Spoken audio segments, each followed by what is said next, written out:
ભારત માતા કી જય. ભારત માતા કી જય.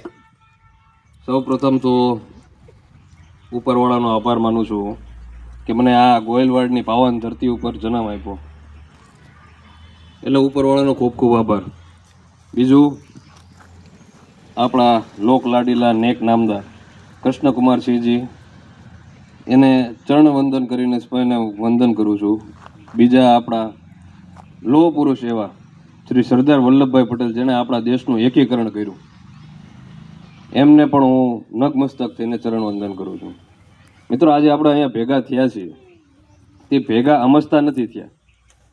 ભાજપે જે કુશાસન કર્યું છે એની કારણે આપણે અહીંયા ભેગા થયા છે. આજે આપણે ભલે આટલી સંખ્યામાં આપણે નાના હોઈએ, આટલી જ સંખ્યા છે, મુઠ્ઠીભર છે, પણ મુઠ્ઠીભરથી જ તે આખું તળાવ ભરાય, પાણો ભરાય. આપણે મુઠ્ઠીથી પકડીને ફેંકશું તો જ આપણે મારી શકશું ને. આજે રોડ રસ્તાની આપણે હાલત જુઓ. ભાવનગરમાં ઠેર ઠેર, શેરી શેરી, ગમે ત્યાં જાઓ ત્યાં બધા જ ખોદકામ હાલે છે, બધા જ ખોદીને રાખ્યા છે રોડ. કોઈ એક મને એવો રસ્તો બતાડી દો જે ન ખોદ્યો હોય ને આપણને અગવડ ન થતી હોય. એક એવો રસ્તો હોય તો કયો. સંસ્કાર મંડળનો વિસ્તાર જોઈ લ્યો, કાળિયાબેડ વિસ્તાર જોઈ લ્યો. વરસાદ આવે એટલે આપણે અહીંયા ખાબોચિયા તળાવ ભરાઈ રહે છે.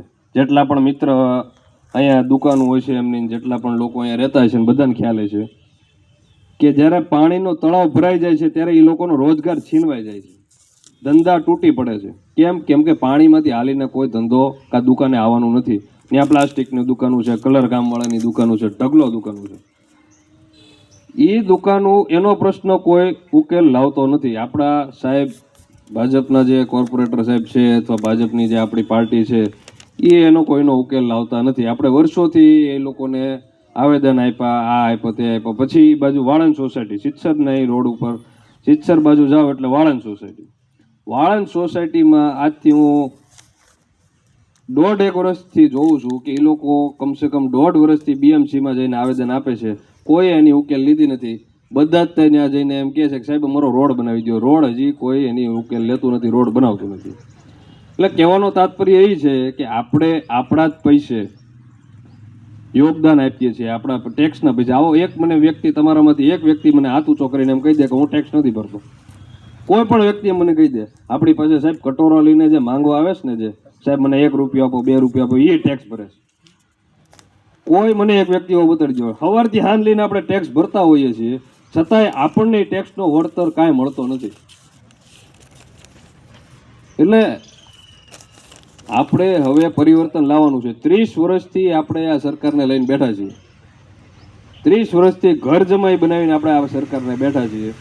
હવે એ ઘર જમાઈ નથી બના, એ માથે ચડીને નાચે છે એ લોકો.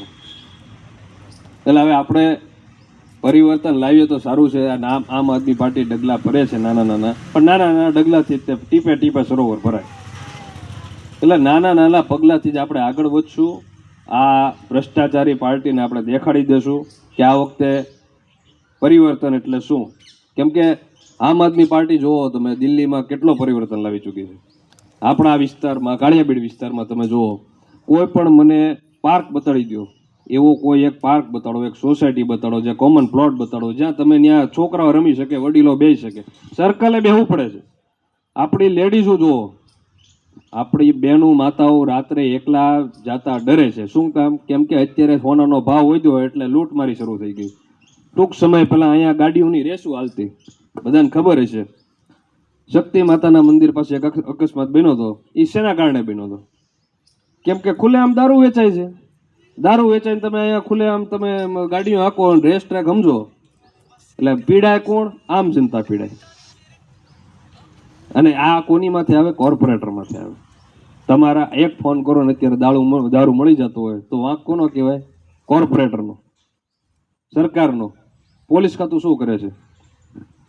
એટલે જાગૃત આપણે જ બનવાની છે. ઓલી છે બેનું આટું કોઈ રોજગાર નથી. આંગણવાડીઓ હતી એ બધી બંધ થઈ ગયેલી છે. રોજગારના એક એક રસ્તા બંધ થતા જાય છે. એટલે હવે પરિવર્તનનો સમય આવી ગયો છે. જેટલી જલ્દી આપણે પરિવર્તન કરશું એટલી જ આપણી ભવિષ્યની પેઢી સુધરશે. આપણે આરે તો જે થયું એ થઈ ગયું, પણ આપણી ભવિષ્યની પેઢી સુધારવી હોય તો આપણે પરિવર્તન, આપણે આજે ભલે આટલા જ બેઠા છીએ, આનાથી ડબલ ટ્રિપલ અને 4 ગુના વસ્તી થાય. અને મૂંઝાવાનું થતું જ નથી. આપણે આજે અહીંયા બેઠા 4 માણસ, એક માણસ ધારી લે ને કે હું 10 માણસને શીખવાડીશ કે 10 માણસને એમ કહીશ કે આ વસ્તુ અહીંયા આમ બને છે, આપણે પરિવર્તન લાવવાનું છે, તો પરિવર્તન આવીને જ રહેશે. કેમ આપણેથી શું લેવાનું થાય? ભાજપ, ભારતીય જનતા પાર્ટી જ્યારે શરૂ થઈ હતી ત્યારે એ 4 માણસે શરૂ કરી હતી. ખાલી સભામાં કોઈ જાતું નહીં હો. આપણે જેમ આજે બેઠા એમ સભામાં બેઠતા માણસો, કોઈ જવા તૈયાર નહોતું થતું. ને આજે દુનિયાની મોટામાં મોટી પાર્ટી બની ચૂકી સાહેબ, પૈસાના બળે. એટલે આપણે એમ વિચારીએ કે આપણે કાંઈ ન થાય, એવું બને જ નહીં. આમ આદમી પાર્ટીએ દિલ્હીમાં 2013માં કરી બતાડ્યું, એમ હવે આપણે અહીંયા કરી બતાડ્યું છે. પંજાબમાં પણ કરી બતાડ્યું. નાની મોટી વાત નથી પંજાબ જીતવું એટલે, દિલ્હી જીતવું એટલે નાની મોટી વાત નથી. જ્યારે એ દિલ્હીમાં કરી શકતા હોય, પંજાબમાં કરી શકતા હોય, તો આપણે અહીંયા શું લેવું ન કરી શકીએ? એટલે કહેવાનો તાત્પર્ય એ છે કે આજથી આપણે સંકલ્પ લઈ લઈએ કે પરિવર્તન પરિવર્તન પરિવર્તન લાવીને રહેશું. આપણે આટું નહીં તો પણ આપણી ભવિષ્યની પેઢી આટું લાવીને રહેશું. આપણે આશા કરું છું કે તમે થોડીક મારી વાતને બહાર આપશો અને સારી લાગી હશે મારી વાતો. આ સાથે હું મારી વાણીને વિરામ આપું છું. અસ્તુ. ભારત માતા કી જય. જય જય ગરવી ગુજરાત.